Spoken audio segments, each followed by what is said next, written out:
Ils ont été interceptés par les autorités israéliennes. Ce sont ces militants qui voulaient rallier Gaza. Sauf que c'était prévisible. Ils n'ont pu accoster. Maintenant, les Israéliens disent Zou, back home, vous rentrez à la maison. Oui, ces militants, dont Rima Hassan fait partie, la députée européenne de la France Insoumise, ont été transférés à l'aéroport de Tel Aviv en vue de leur rapatriement. Mais certains ont refusé de signer les documents d'expulsion et de quitter Israël. Et donc, ils vont être traduits devant une autorité judiciaire. C'est le cas notamment de Rima Hassan. Seul un des 6 Français a accepté son expulsion. Les autres seront donc présentés à un juge israélien. C'est assez étonnant puisque hier, certains députés LFI nous expliquaient qu'il s'agissait d'otages. Oui. Donc là, on a une otage, Rima Hassan, qui décide de rester otage et de rester aux mains des autorités israéliennes. On voit aussi que cette opération avait été rondement préparée puisqu'hier, des manifestations un peu partout en France ont été organisées au moment même où on apprenait que les 12 militants étaient arrêtés. Il y a eu des manifestations pas seulement à Paris, mais aussi à Lille, Lyon, Toulouse, Strasbourg, Nice, avec des chants comme « Libérer la Palestine »,« Gaza, Gaza, on est tous avec toi »,« Libérer Rima ». Donc il y a eu toute une opération de com politique qui a été montée par la France Insoumise, plutôt réussie, puisqu'il y a eu une forte mobilisation hier dans les rues. Et aujourd'hui, on a donc en quelque sorte des martyrs de la cause. Rima Hassan qui ne veut plus rentrer en France, qui veut rester sur place. Greta Thunberg aurait accepté, malgré sa peur de l'avion, de rentrer dans son pays. Alors, est-ce que c'est courageux? Est-ce que c'est honteux? Est-ce que c'est la stratégie de la com, Flora? Moi, je suis cette opération depuis une semaine avec effroi, puisque dès que j'ouvre les réseaux sociaux, je tombe dessus. Donc, je peux pas vraiment voir autre chose. Moi, il y a plusieurs choses qui me mettent mal à l'aise. C'est ni courageux ni honteux, c'est extrêmement gênant. Pour plusieurs raisons. La première, c'est qu'il y a des milliers d'humanitaires qui travaillent depuis des années, qui n'ont pas attendu cette guerre pour se rendre dans des zones de conflit et qui ont des vies. Enfin, faut rencontrer ces personnes pour comprendre la difficulté de leur vie. Pas une personne ici n'a le courage de. Enfin, moi, j'ai pas le courage de vivre ce que ces gens vivent. Et ils demandent pas autant de lumière et d'attention. Et c'est pas une opération marketing, une opération d'influence. On dirait que Rima Hassan, elle est là pour nous vendre des rouges à lèvres. C'est gênant, en fait. Moi, ça me met très mal à l'aise. Pourquoi ça me met mal à l'aise? Parce qu'il y a des gens qui meurent. Parce qu'ils font de l'opération humanitaire. Je parle même pas des civils qui meurent dans les conflits.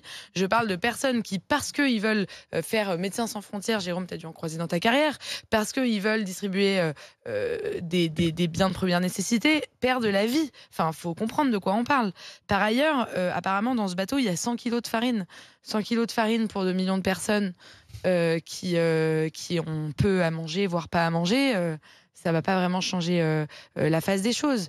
Et ensuite, évidemment, il y a je suis à deux doigts d'employer le mot fascisme, mais le populisme de la France Insoumise, qui utilise le mot otage, après utiliser depuis 1 an et demi ou 2 ans le mot génocide.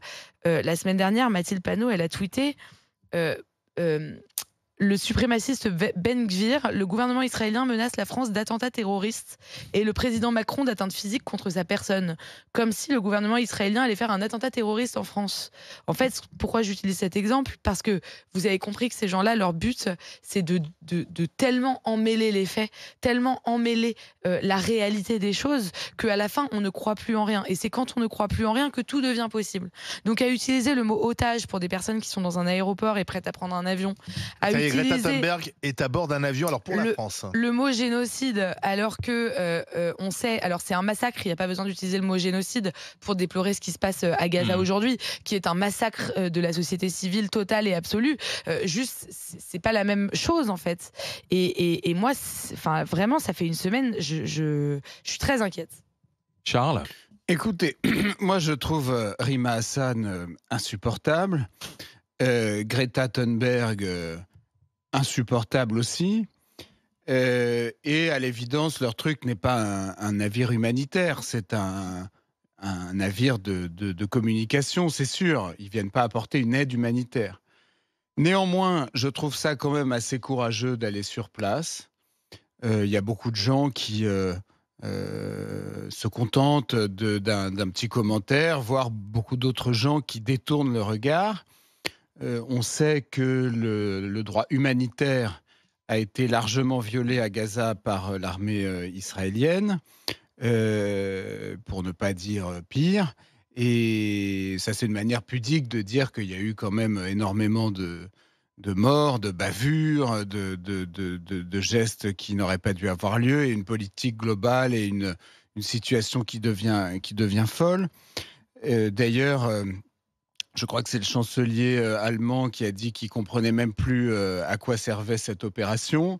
Et les Européens, alors toujours à l'européenne, c'est-à-dire de manière extrêmement molle, commencent quand même à s'énerver un peu et à demander des comptes à Israël sur cette opération. Donc je trouve toujours que le fait d'aller sur place, moi, c'est quelque chose que j'ai tendance à saluer, parce que je pense qu'il faut quand même s'armer d'un peu de courage pour tenter la chose, même si on ne va pas se mentir non plus. Évidemment qu'elle risque rien. Il n'y a pas plus protégé, si vous voulez, dans cette situation-là que Rima Hassan et Greta Thunberg. Et enfin, leur opération serait, comment dire, serait moins sujette à caution si les ficelles de la France insoumise apparaissaient pas aussi gigantesques. C'est-à-dire que dès l'instant où il y a eu le premier tweet de Rima Hassan, immédiatement la France insoumise mobilisait, rassemblait les foules, etc., d'une manière qui semble quand même assez téléphonée d'avance. Donc je trouve qu'il y a un peu de courage à y aller, mais que tout ça est quand même beaucoup sali par une com furieuse. Jérôme Marty. C'est du pipeau. C'est du pipeau depuis le début. C'est l'exploitation d'un conflit à des fins électorales. C'est tout ce que la politique produit de plus dégueulasse. Et je pèse mes mots.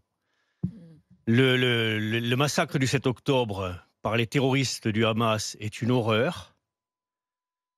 Et à côté de ça, on ne peut justifier la mort d'innocents, de milliers d'innocents, depuis des mois et des mois, par le gouvernement de Netanyahou. Une fois qu'on a dit ça, LFI ne fait qu'une chose depuis le début, c'est construire son histoire politique sur ce qui se passe là. Et c'était ce bateau qu'on a appelé flottille, qui est seul, avec, comme tu le disais, quelques kilos de vivres maquillés en opération humanitaire et qui est en fait une opération de com, ben, ça salit la politique française. Parce que, et je te rejoins, c'est toujours bien d'aller sur place, mais quand on veut aller sur place et qu'on est politique, on peut très bien faire une mission politique et aller sur place, quoi. Sans aller faire cette espèce de cinoche qui vise encore une fois à récupérer le malheur des autres, à amener un conflit sur le territoire de France.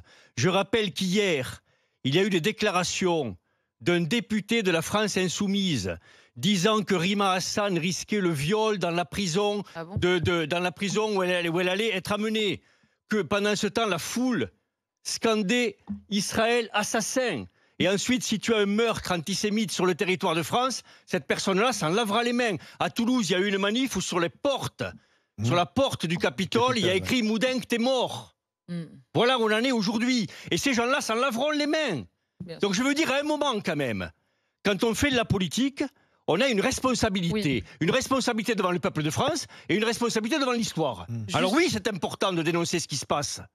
Parce que Netanyahou dépasse les bornes. Mais il est d'autant plus important aussi de demander la libération des otages, de dénoncer ce qui s'est passé le 7 octobre immédiatement. Et je rappelle que Mélenchon n'a pas été blanc-blanc dans cette histoire, comme il n'avait pas été blanc-blanc à l'époque de Mera, où il avait dit de façon assez complotiste et de Charlie qu'on allait avoir la même chose avant les élections, etc., etc.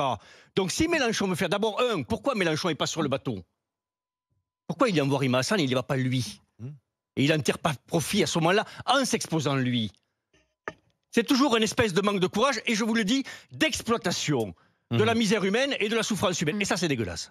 Je voudrais juste en profiter pour rappeler, depuis le mois de mars, à Gaza, on en parle très peu en France, il y a des manifestants qui meurent, des civils palestiniens qui meurent parce qu'ils se mobilisent contre le Hamas. Et il faut savoir qu'en Israël aussi, il y a des milliers de manifestants dans les rues tous les jours et que les contre Netanyahou et que les manifestations commencent à être réprimées en Israël aussi.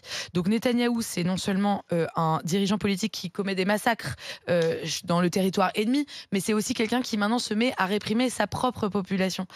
Donc ce qu'il faut bien comprendre, c'est que des deux côtés, il y a des civils qui souffrent et qui essayent de manifester. Si la France insoumise voulait défendre les Gazaouis et les Palestiniens, la France insoumise relayerait ces manifestants-là, soutiendrait ces manifestants-là. En Iran aussi, il y a des manifestants. Jamais en France, on les soutient et on relaie leurs paroles. Et si la France insoumise était un mouvement de paix, ils feraient ça. Ils ne font pas ça. Et je pense que vraiment, les personnes qui ont à cœur la cause palestinienne, qui ont à cœur l'envie d'une solution à deux États, qui sont touchés par ce conflit. On est tous en France touchés par ce conflit.